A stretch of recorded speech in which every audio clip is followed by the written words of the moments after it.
Hey guys, this is Joseph Lucero with Powerlifting Technique, and today what we're going to talk about is a different type of curling motion. This exercise is called the wader curl. We're going to talk about the bicep anatomy real quick. Now, when you hear the word bicep, the word bi means two, and what that means is with your bicep anatomy, you got two heads. You got the long head, which is on the lateral part of the arm, which is on the outside, and then you got the short head, which is on the inside. When people do their bicep days, they want to make sure they challenge both ends. When we do this wader curl, we're going to be in an underhand position, and if you can challenge yourself in the correct position, you might be working your short head a bit more than your long head.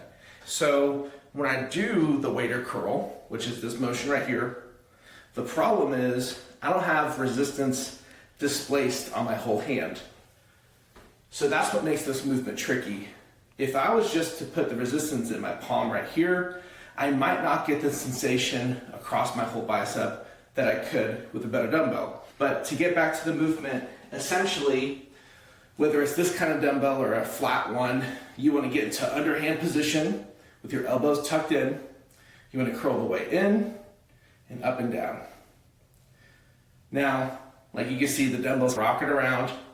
In this motion right here, I can feel a lot of it in the short head, not as much in the long head. But if I was to change my elbow placement, so instead of being tucked in, I went wide, and I pull in like this, now I'm feeling it in the lateral part of my bicep. So based on where your elbows are, you can prioritize the short head or the long head.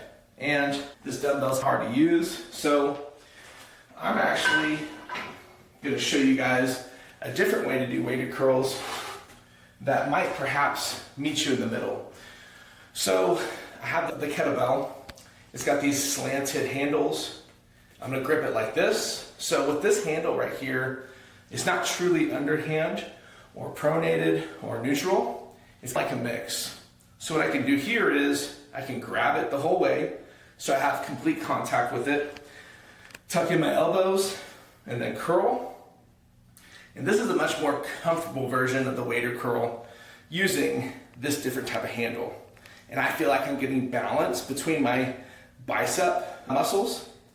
If you think that you're getting more of the short head and you want to get more of the long head, you could challenge yourself by putting elbows out, and that can help you feel more of the outside of the arm instead of just the inside.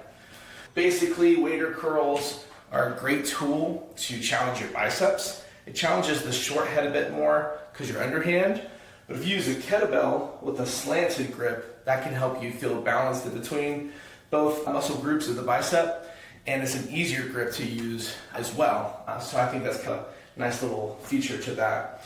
So if you're curious on how you're going to program these movements, I would definitely use these at the half point to the end of your workout and do multiple reps. And there's two things you can focus on: time under tension or reps. If you're someone who might have kind of an achy elbow joint, you might want to go slower reps, sets of 8, 10, or 12 reps. Just focus on the upward and downward phase of the movement, whether they're tucked in or elbows out. If you're someone who wants to challenge your anatomy and get bigger, I would definitely recommend doing 12, 15, or even 20 reps of that movement for 3 sets, 4 sets, or even 5 sets.